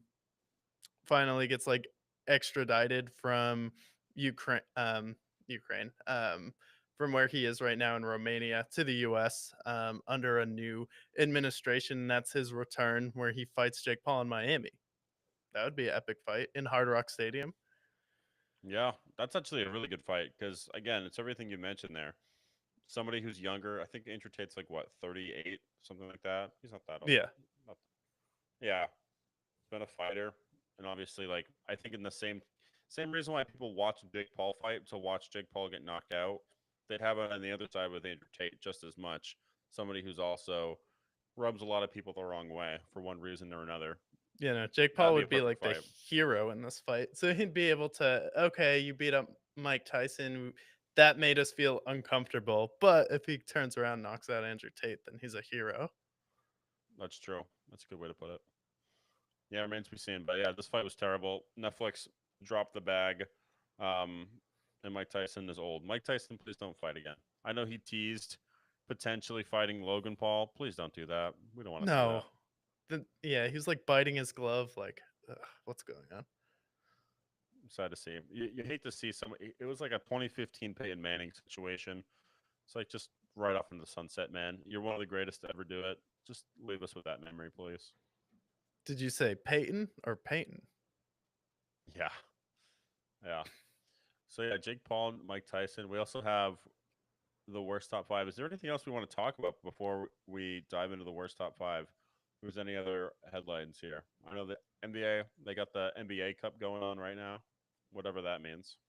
Yeah, whatever that means right now. I mean, yeah, the NBA has been pretty interesting this year where it feels like there's not a ton of bad teams. Like shout out Cade Cunningham's been surprising. He's actually balling out this year. Um Warriors have played well, but like with the NBA, we just don't know until the playoffs actually start. Cuz for now, the real big storyline I guess to talk about, they play tomorrow. Um Cleveland's now undefeated, 14-0. In an NBA Cup game Tuesday night, they play Boston to stay alive. And this could be a playoff atmosphere. And I think the Cavs care a lot more about this game for the Celtics. And I feel like the problem with the NBA Cup is the reward is having to play more playoff games and the more games in the middle of the season where there's a risk for injury because these are intense games. I'm like, this is like you're de-incentivizing teams like the Celtics to want to play. It's like if you're Jason Tatum, who's been to like 5 of the last 6 conference championships, why on earth do you care about the midseason tournament?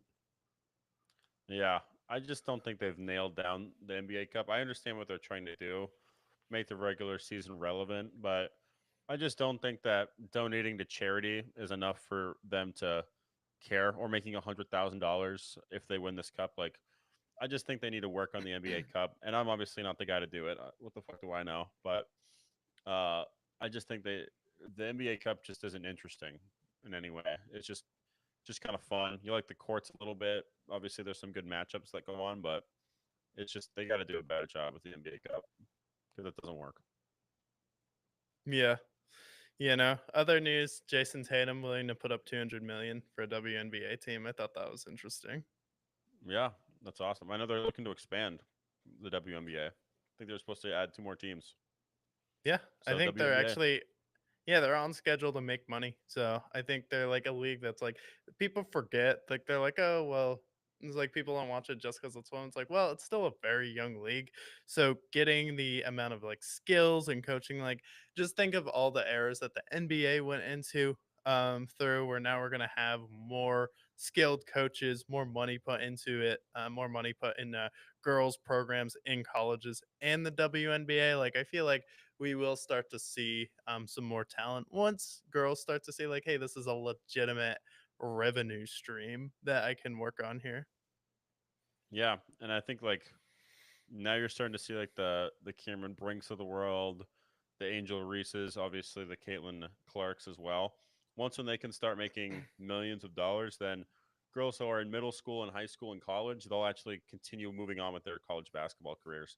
Where I feel like a lot of them just end up becoming nurses, teachers, or whatever occupation they fall into. Yeah, and it's like I don't like people are like, oh, they can't even dunk. It's like it's not even that. It's just some of like the blooper reels are a little bit ridiculous. So if we can like get that out of the game, I think it could be fun. Especially it's the summer. Take advantage of it. Nothing else is on right now. So I think you do have an opportunity to fill a void where it's really just baseball and baseball season just is so long. It's like as soon as baseball's over, like a month later, they're talking about spring training. I'm like, Jesus Christ, it's already back.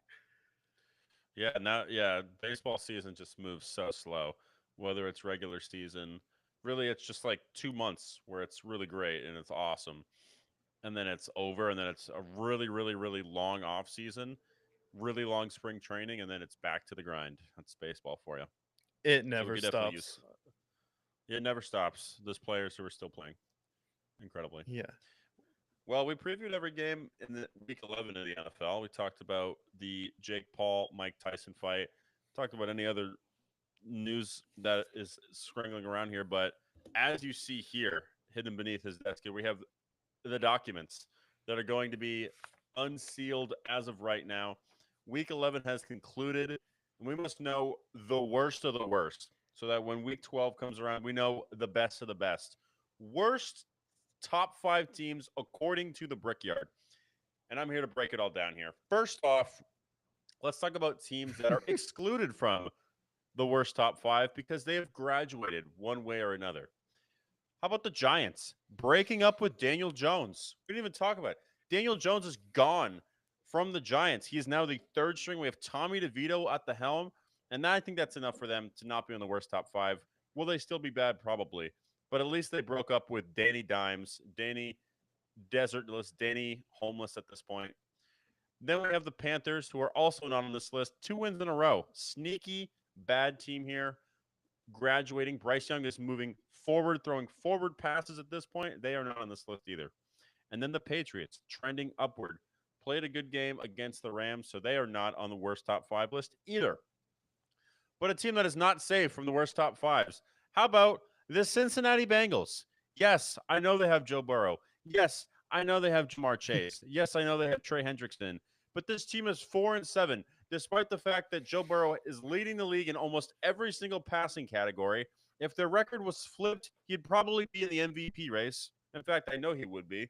And then you have Jamar Chase, who's having the best wide receiver season. And you have Trey Hendrickson leading the league in sacks. Tell me what is wrong with this team. Their offensive line still sucks. Surprise, surprise. It sucked for the last pretty much half decade at this point. The Bengals are one of the most disappointing teams of this year, and now they're going to miss the playoffs, which is a tragedy to Joe Burrow and the NFL. Number 4, the Jets. Of course, they're on this list. Even when Aaron Rodgers throws for 2 touchdowns, he's got a QBR in the 110s. Everything seems to go right for them offensively, which doesn't really been the case for them all season. They still find a way to lose in heartbreaking fashion to Anthony Richardson. They are now 3-8. They are now pretty much all but gone out of the playoffs, and they're now looking towards a rebuild with potentially a new quarterback as Aaron Rodgers rides off into the sunset. Number 3, I have the lowly Jacksonville Jaguars. Yes, Trevor Banks Stadium themselves.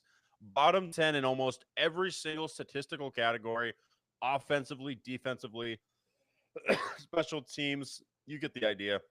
Trevor Lawrence has turned into the Jadeveon Clowney of quarterbacks at this point. Mac Jones, the Nate Peterman of Ryan Tannehill's.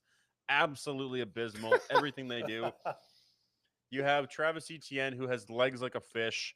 You have Gabe Davis, who's out for the season. Christian Kirk, who's out for the season. And Doug Peterson, who will soon be working at Papa John's. Then at number 2, we have the Bears. 11 consecutive losses to the Packers. At this point, it's like they're into this embarrassment kink for some reason. It's poetic for the Bears to lose the way they do. Fifth worst in passing. Caleb Williams has a game where he looks pretty good. He's mobile, making the right reads, and yet they still find a way to lose to the Packers, inevitably. Packers are their daddy, just like the Broncos to the Chiefs, the Jets to the Patriots. Some things are just inevitable. But nothing tops the worst team according to the Brickyard. I think we know where we're going here. How about the Dallas Cowboys, who just lost to the Texans 27-10 just a few minutes ago? New week, new headline. This headline this week was metal falling from the stadium ceilings. That's right. Even the stadium is falling apart at this point. Jerry, whether it's CeeDee Lamb being blinded by the light, whether it's Dak Prescott being out for the season, having the worst red zone defense in the league, having given up multiple scores in 21 consecutive quarters. That's right. They've given up a score in 21 consecutive quarters. The worst run game. They are no longer the king of Texas. They are the king of disappointment, and they are the worst team, according to the Brickyard. Yeah. No, they're the worst team, and Another amazing list here. And the thing is, like, did you? I know we're streaming while this, but I watched a play from the Dallas Cowboys where Cooper Rush gets strip sacked. The offensive lineman picks the ball up. The Houston Texans take the ball away and strip the offensive lineman of the ball, and then they pick it up and run it back for a touchdown. If you haven't watched this play, please pull it up now and react to it. The last touchdown that the Houston Texans scored. I mean, it was an absolute blooper reel. The offensive lineman picks up the ball and is trying to move forward, and the Houston Texans take it away from the offensive lineman that picked up the ball from Cooper Rush, fumbling it, and then return it for a touchdown. If that doesn't sum up the Dallas Cowboys season, I don't know what does, because that play was beautiful. Poetically pathetic is what the Cowboys have become. They are America's disappointment, and we love to see it. Cowboys continue rotting.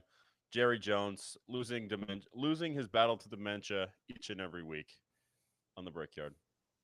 Losing it to Brickyard, but yeah, we recapped every single game in week 11. Recapped Mike Tyson's cheeks that were seen around the world on 80-inch OLED 4K TVs for, I don't know, some families watching this as a family event somewhere, very shocked at what they saw on TV there. And then we also gave you the worst top 5 teams coming out of week 11. We will be back on Thursday to preview all of the games here. We'll be there for Steelers and Browns. I mean, not too much to talk about. I think the Steelers should handle business versus the Browns Agreed. here. I don't think you disagree with that. And should be a nice win. And hopefully the Steelers enjoy a nice mini bye here, coming off a easy W versus the Browns. Yeah, it should be good. I'm excited to see it. We'll be here on Thursday to break it down, to celebrate. But yeah, most importantly, after all, we must always stay Stay brick. brick. Let's go. Good shit. Good episode.